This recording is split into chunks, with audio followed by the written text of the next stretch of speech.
Денеска православната црква ги празнува светиот маченик Мирон Презвитер, светиот маченик Патрокло, преподобниот Илија Калабриски и преподобниот Алимпиј иконописец Печерски.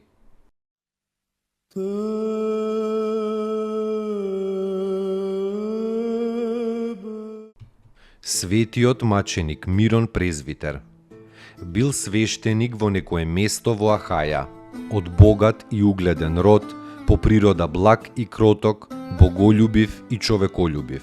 Во времето на царот Деки, а на самиот ден на рождеството Христово, нагрнале незнабожците во црквата, го извлекле Мирона од службата и го ставиле на маки.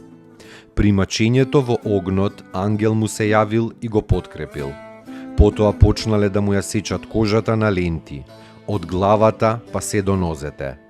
Маченикот дофатил една таква лента од својата кожа и со неа го удрил мачителот судија в лице. Судијата Антипатер, разлутен и надвор од себе, зел меч и се убил себе си. Најпосле го одвеле Мирона во градот Кизик и таму со меч го погубиле во 250-та година.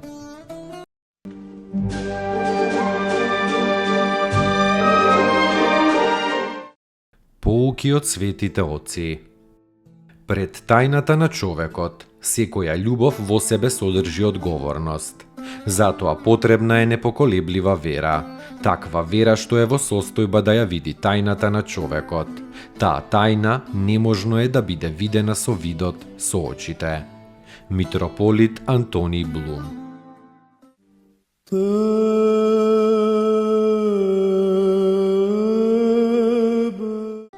Светиот маченик Патрокло, граѓанин на градот Трикасин, сегашен Тру во Франција.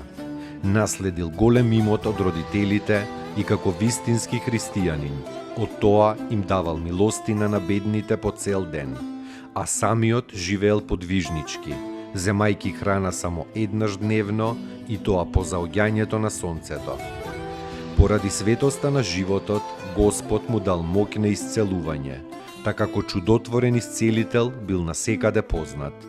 Царот Аврелијан, доаѓајќи во Франција, наредил да му го доведат Патрокла. Светиот Патрокло ја изјавил пред царот својата вера во Христа и не затаил ништо. Ако сакаш, цару, нешто од моето богатство ќе ти дадам. Оти те гледам беден, му рекол светиот Патрокло на царот. На тоа царот му одговорил: како ти ме нарекуваш беден мене, царот кој има безбројни блага?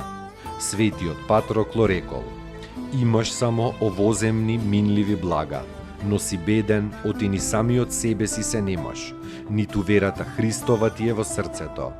Бил осуден на смрт и предаден на војниците да го одведат во некое блато, крај реката и тука да го исечат, а телото да го остават во калта. Но светителот се молел на Бога да не му остане телото во тоа блато и по Божјата сила тој одеднаш постанал невидлив за војниците и бил пренесен на другата страна на реката. По долгото барање, војниците го нашле и го исекле на едно суво место. Двајца питачи на кои Патрокло често им давал милостина, наишле по тој пат, го познале телото на својот добротвор и честно го погребале.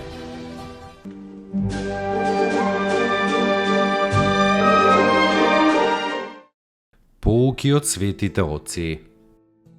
Сиот наш живот е прекрасна тајна, позната единствено на Бог. Тој се одвива чудесно по некаков таинствен план, кој што не го забележуваме и не го разбираме. Секогаш и во се постои некаква поврзаност на околностите, но целта на таа поврзаност нам не ни е позната. Ние го сфаќаме значењето на оваа или онаа ситуација, но во сето тоа постои длабока смисла. Нема ништо случајно во нашиот живот. Преподобен Варсануфи Оптински.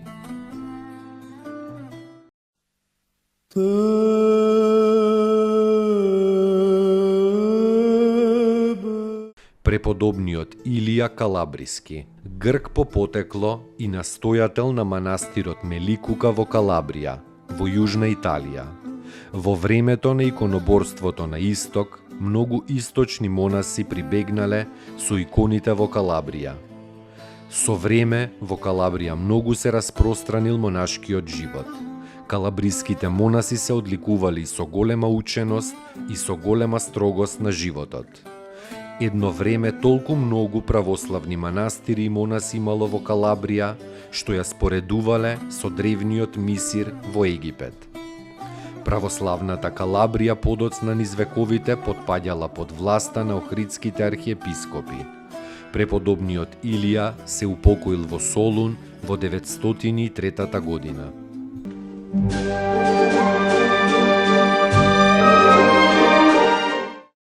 Поуки од светите отци. Потребно е да почекате. Бог делува, но тој има свој сопствен ритам. Бог делува трпеливо и природата исто така. Цветот ќе се отвори кога ќе дојде времето. Се менува, но со сосема поинакво темпо од она на кое нашето избезумено општество се навикнало. Оваа трчаница, оваа паника, овој бранд што сите нас не прави толку забрзани, воопшто не го допира Бога. Бог не влегува во оваа луда ритмика, тој се движи во ритамот на својата љубов и на своето трпение. Старец Нектарий Виталис.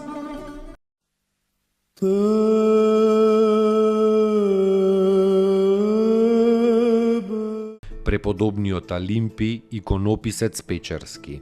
Изобразувајќи ги ликовите на светителите на дрво, тој ги изобразувал и нивните добродетели во својата душа.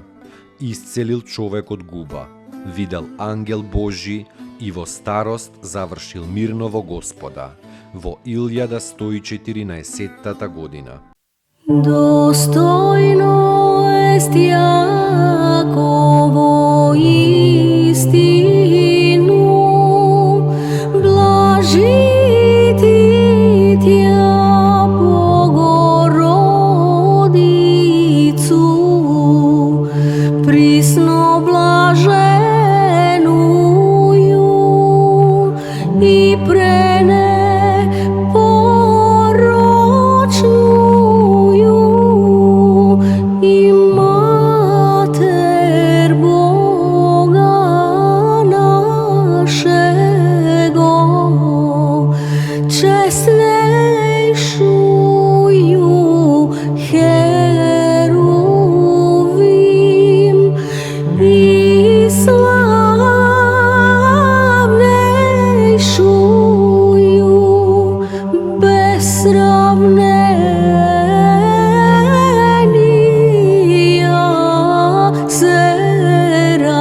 Серафим, без истления Бога слова рошую, суштую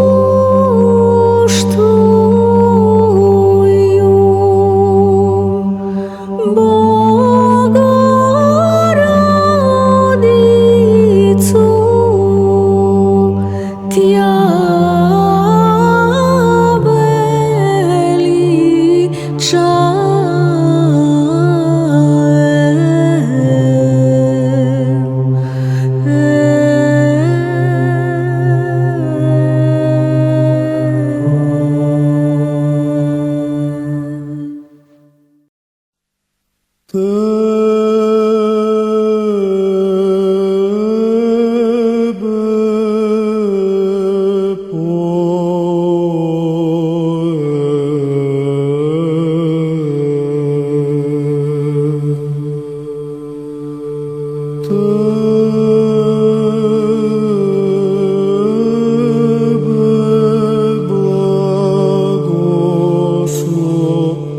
Твоїх.